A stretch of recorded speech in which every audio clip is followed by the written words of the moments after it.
राधे राधे, जय श्री राम जी की। कैसे हैं? तो उम्मीद है कि आप बहुत अच्छे होंगे और मस्त होंगे। आज हम बताएंगे कि संकल्प लेने की विधि और उसमें कौन कौन सी ऐसी गलतियां हैं जो हमको नहीं करनी है। तो चलिए हम स्टार्ट करते हैं। कौन कौन सी गलतियां हैं जो आपको नहीं करनी है और कौन कौन सी ऐसी चीज़ें हैं जो आपको करनी है। तो कंटिन्यू वीडियो बने रहिए और देखते रहिए। तो ये है मेरे राम दरबार जी का फ़ोटो, आप देख सकते हैं। तो चलिए आगे हम बढ़ाते हैं वीडियो को और बताते हैं। तो फ्रेंड, संकल्प लेने की विधि, पाठ करने का पालन। तो पहला नंबर में, जब भी आप संकल्प लें, आपके घर में लहसुन प्याज का सेवन नहीं होना चाहिए, घर में भी आना भी नहीं चाहिए। और दूसरा पालन, बाल आपको कभी भी नहीं कटानी है। यानी कि आप संकल्प ले लिए हैं, उसके 7 दिन के संकल्प लिए हैं, 21 दिन तक संकल्प लिए हैं, उसके अंदर आपको बाल नहीं कटवाना है। उसके पहले आप कटवा लीजिए, संकल्प खत्म हो जाए उसके बाद आप कटवाइए, लेकिन बीच में आपको बाल नहीं कटवाना है।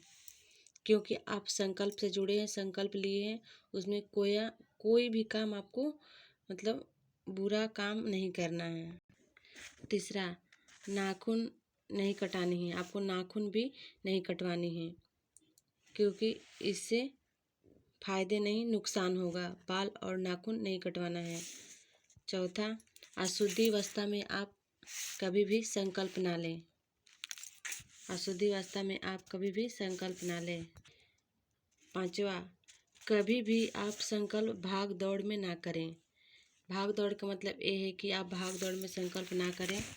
कि जैसे में सुबह में 3 बजे के बाद आप कर सकते हैं, सुबह 5 बजे तक।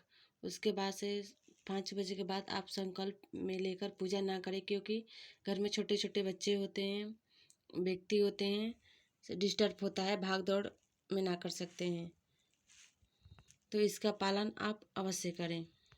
और छठा बात का ध्यान दें, कभी भी आप संकल्प ले लाल वस्त्र में ले, यानी कि लाल वस्त्र पहन कर ही संकल्प वाली पूजा करने बैठें। और सातवां, आपको संकल्प लेने से पहले आपको सारे चीज़ को पता होना चाहिए, यानी कि आपका गोत्र, आपका एड्रेस, आप जहाँ रहते हैं वहाँ का स्थान, अपना नाम, पूरा एड्रेस आपको पता होना चाहिए। और आठवां, आप जब भी संकल्प लें, शुक्ल पक्ष में लें। आप जब भी संकल्प लें, शुक्ल पक्ष में लें। तो फ्रेंड, शुक्ल पक्ष का मतलब यह होता है कि अंधरिया, जब हम अंधरिया रात बोलते हैं, उसी पक्ष में आप संकल्प लें। और 9वां प्रश्न, आप कभी भी भोग में गुड़ अवश्य रखें। आप 56 भी भोग रखें फ्रेंड, उससे कुछ मतलब नहीं है, लेकिन गुड़ अवश्य रखें, क्योंकि गुड़ से भगवान जी हनुमान बहुत प्रसन्न होते हैं। हनुमान जी का भोग अवश्य गुड़ डाल करके ही लगाएं।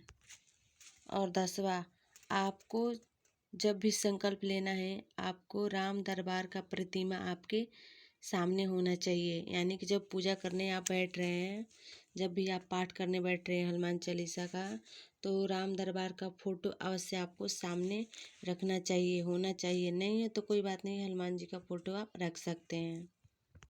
11वां, आपके पास में हनुमान चालीसा की बुक होना चाहिए। कितने लोग होते हैं कि हनुमान चालीसा याद कर लेते हैं, उसके बाद से उसी से रटते हैं। तो आपको रटना नहीं है, बिल्कुल हनुमान चालीसा का बुक आपके सामने होना चाहिए, आपको हाथ में होना चाहिए। उसके बाद से आप हनुमान चालीसा का पाठ कर सकते हैं, ऐसे आपको रटना नहीं है। 12वां, आप जितने दिन के लिए संकल्प रखे हैं, उतने दिन का कंटिन्यू करना होगा। यानी कि आप जितने दिन तक संकल्प वाली पूजा करेंगे, संकल्प लेकर के उतने दिन कंटिन्यू करना पड़ेगा, बीच में छोड़ना नहीं है। और जितने टाइम आप कर रहे हैं और आप जिस समय के साथ कर रहे हैं, उस समय का पालन करना होगा। तो फ्रेंड, आप जिस समय हनुमान चालीसा का पाठ करना शुरू कर रहे हैं, यानी कि संकल्प लेकर के पूजा कर रहे हैं, उसका पालन आपको अवश्य करना होगा। और आप जितना कोशिश करें कि आप रात्रि में ही संकल्प ले करके पूजा करें 10 बजे के बाद, यानी कि 9 बजे के बाद, मतलब रात को 8 बजे के बाद ही करें। 9 बजे, 10 बजे, 11 बजे तक आप संकल्प ले करके पूजा कर सकते हैं। और जितने टाइम आप बैठेंगे, यानी कि आप 9 बजे बैठे तो डेली आपको 9 बजे ही बैठना होगा। इसीलिए हम बोल रहे हैं कि आपको रात में अच्छे से आप पाठ कर सकते हैं, 100 पाठ अच्छे से कर सकते हैं। क्योंकि सुबह में बच्चे होते हैं छोटे छोटे, हम नहीं कर पाते हैं, लेडीज़ लोग क्या बोल रहे हैं, नहीं कर पाते हैं, दौड़ भाग लग जाता है तो भंग आ जाता है पूजा में। तो आपको रात्रि को कर सकते हैं अच्छे से। और आपके पास राम दरबार का फ़ोटो अवश्य होना चाहिए, और हनुमान चालीसा का बुक अवश्य होना चाहिए, नहीं तो हनुमान जी का फ़ोटो। तो फ्रेंड, वीडियो यहीं पे एंड करते हैं। तब तक के लिए राधे राधे, जय श्री राम।